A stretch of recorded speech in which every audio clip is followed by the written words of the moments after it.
इसके साथ साथ ध्रुव कटोच साहब भी मौजूद हैं। कटोच साहब, एक सवाल मैं आपसे पूछना चाहता हूं। ये संकेत तो निकल कर आया है, लेकिन ये भी निकल कर आ रहा है कि हमास ने पैंतरा बदल दिया है और पैंतरा बदलने के बाद अब वो छोड़ने से मना कर रहा है। लेकिन जिसका जिक्र करोड़ी सिंह जी कर रहे थे कि अरब देशों की समिट होने वाली है, उस समिट में ये सारे देश आपस में बैठ के चर्चा करेंगे, क्योंकि इतना आसान नहीं है कि अमेरिका ने बोल दिया या अमेरिका चाहता है कि वो गाजा पर अपना आधिपत्य करना चाहता है, खरीदना चाहता है, लेना चाहता है। इतना आसान नहीं है।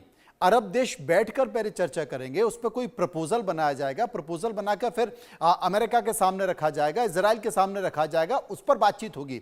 ऐसा थोड़ी होता है कि आप जमींदार नहीं है, ठेकेदार नहीं है, आप बोले कि देता है तो ठीक है, नहीं तो तेरे ऊपर कब्जा कर लूंगा, नेस्त नाबूद कर दूंगा। आज की दुनिया में यह सब नहीं चलता है, जैसा कि ट्रंप बोल रहे हैं।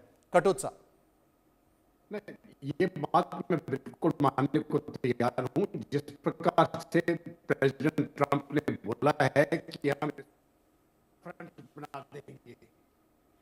आपकी आवाज ठीक नहीं आ रही है, आपकी आवाज कटोच साहब ठीक नहीं आ रही है। मैं बंसल साहब के पास चलूंगा। यही सवाल बंसल साहब मेरा आपसे है। ये तो काफी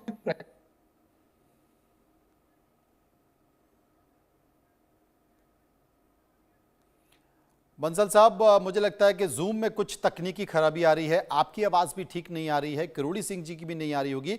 मैं स्टूडियो में विपिन जी के पास चलूंगा, तब तक मैं अपने सहयोगी से कहूंगा कि एक बार जूम को ठीक करें। विपिन जी, यही सवाल आपसे, क्या कहेंगे इस पर आप? देखिए, यहाँ पर अगर आपको जो दुश्मन अगर बाज नहीं आ रहा तो उसके साथ आपको संदेश जो देना होता है वो बिल्कुल साफ अल्फाजों में, एंड जैसे अंग्रेजी में कहते हैं you don't have to mince your words. तो यही बात डोनाल्ड ट्रंप, जिसके लिए वो जाने जाते हैं, उन्होंने बेबाक अंदाज में बिल्कुल एक साफ संदेश दे दिया, क्योंकि उन्होंने भी आकलन करा होगा, उनके जो सलाहकार हैं, और तो उन्होंने सब ये पाया होगा कि यहां पर ये इनके इरादे नापाक हैं, यहां पर हमास के। तो यहां पर ये ऐसे ना हो कि जो बंधक जो छोड़ने की बात हो रही है, जो सीज फायर का समझौता हुआ है, उसके तहत ये छोड़े जाने थे, तो यहां पर उसकी अवधि बढ़ा दी गई और ये 5 दिन की बात है। 5 दिन पहले ऐलान करता है हमास और उल्टा ठीकरा फोड़ता है इजराइल पे कि उन्होंने सीज फायर जो आपस में समझौता था उनका उल्लंघन करा।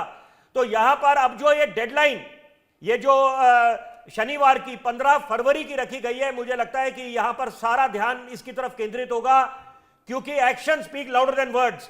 और सबसे बड़ी बात है कि विश्व के सबसे पुराने लोकतंत्र के ये सबसे शक्तिशाली नेता हैं, और यहां पर जब बतौर इन्होंने राष्ट्रपति कार्यभार संभाला है डोनाल्ड ट्रंप ने, तो सारी निगाहें इनकी तरफ होगी, क्योंकि उन्होंने पहले भी बोला था कि यूक्रेन और रूस का युद्ध वो चंद घंटों में खत्म कर सकते हैं, वो क्षमता रखते हैं। तो यहां पर अब एक साफ अल्फाजों में उन्होंने एक संदेश दे दिया हमास को कि वो बाज आ जाए, क्योंकि यहां पर ये जो इस समय बंधकों पे गुजर रही है या उनके परिजनों पे गुजर रही है, तो वो मुझे लगता है कि उसकी तरफ ध्यान केंद्रित होना चाहिए। और साथ साथ यहां पर कम से कम राजनीति नहीं होनी चाहिए, क्योंकि इंटरनेशनल कम्युनिटी भले ही वो 2 स्टेट रेजोल्यूशन की बातें करता है, क्योंकि इंटरनेशनल कम्युनिटी है वो 2 स्टेट रेजोल्यूशन की बात करता है इजराइल और फिलिस्तीन को युद्ध को लेकर, कि गाजा पट्टी और वेस्ट बैंक को लेकर जो आपस में इनका तकरार है। लेकिन यहां पर यह बड़ा जरूरी है कि जो डोनाल्ड ट्रंप ने एक साफ अल्फाजों में संदेश दिया हमास को। बात तो सही है, लेकिन मेरे साथ मौजूद हैं करोड़ी सिंह जी। करोड़ी सिंह जी, जॉर्डन और इजिप्ट जिसकी बात कर रहे थे, उनकी अपनी चिंताएं हैं, और उनकी अपनी चिंताएं इसलिए भी है क्योंकि जिस तरीके से लोग रिलोकेट हो रहे हैं, उनके अपने देश में सुरक्षा को लेकर खतरा बढ़ गया है, वहां भी चिंताएं हो गई हैं।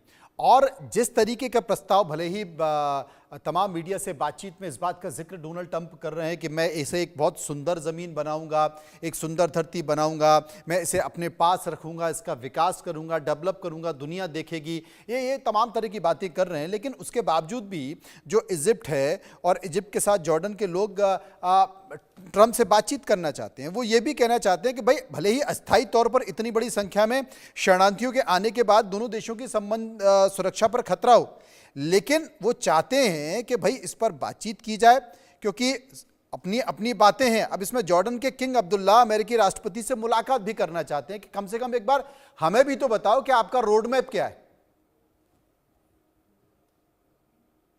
के किंग ऑलरेडी अमेरिका में है। और हाँ, जब मुलाकात ट्रंप- करने पहुंचे हुए हैं जी। हाँ, और ट्रंप के साथ उनकी बातचीत भी चल रही है, और दूसरी तरफ ट्रंप ये स्टेटमेंट देते हैं कि अगर हमास युद्ध विराम तोड़ता है तो वहां पे मैं कहर बरपा दूंगा। तो मुझे लगता है कि जॉर्डन का जो एक्सपीरियंस है, आज से 45 साल पहले का ब्लैक फ्राइडे के नाम से जाना जाता है, तो उसमें जो पैलेस्टीनियन जॉर्डन में थे और जो ओरिजिनल जॉर्डनियन थे, उसमें झगड़ा हुआ था और उसको बड़ा मुश्किल से कंट्रोल किया था।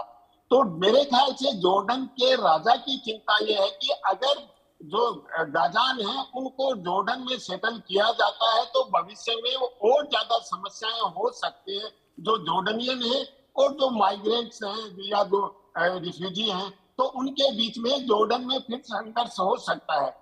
और हो सकता है कि वहां जो जॉर्डन के राजा हैं उनका अस्तित्व भी खतरे में पड़ जाए, क्योंकि अगर पिछला एक्सपीरियंस देखें, जब ईरान और इजराइल में मिसाइल चल रही थी तो जॉर्डन से मिसाइल ले जाने का परमिशन मांगी ईरान ने, जॉर्डन ने मना कर दिया। तो जॉर्डन और मिस्र दोनों ये चाहते हैं कि किसी न किसी तरीके से शांतिपूर्ण समाधान हो, और निश्चित रूप से जॉर्डन के राजा ने ट्रंप से बातचीत की होगी कि ये जो आप बता रहे हैं ये प्रैक्टिकल प्रपोजल नहीं है कि जो गाजान है उनको जॉर्डन में या इजिप्ट में सेटल किया जाए, तो निश्चित रूप से कोई न कोई विकल्प निकलेगा, क्योंकि ट्रंप को हम सही मान नहीं सकते। इंटरनेशनल क्रिमिनल कोर्ट है, संयुक्त राष्ट्र संघ की सुरक्षा परिषद है, जनरल असेंबली है, क्या सभी इतने बायस हैं कि जो गाजान के या पैलेस्टाइन के समर्थन में है सब इजराइल के अगेंस्ट में? इस तरह का तो नहीं हो सकता नहीं। तो केवल ट्रंप सही है और बाकी अंतर्राष्ट्रीय जो संस्थाएं हैं वो सब गलत है, ये नहीं है। कोई न कोई विकल्प निकलना चाहिए, केवल ट्रंप के कहने मात्र से समस्या का समाधान नहीं होगा। ये आपने बड़ी बात की है कि उनके कहने मात्र से समस्या का समाधान नहीं निकल सकता। ध्रुव कुटुच साहब मेरे साथ मौजूद हैं। कुटुच साहब, वही हम इस बात की चर्चा कर रहे थे कि ट्रंप ने एक फरमान जारी कर दिया कि मैं नेस्तनाबाद कर दूंगा, इस जमीन को लूंगा, इसे बेहतर सुंदर बनाऊंगा और इसे अपने हिसाब से डेवलप करूंगा।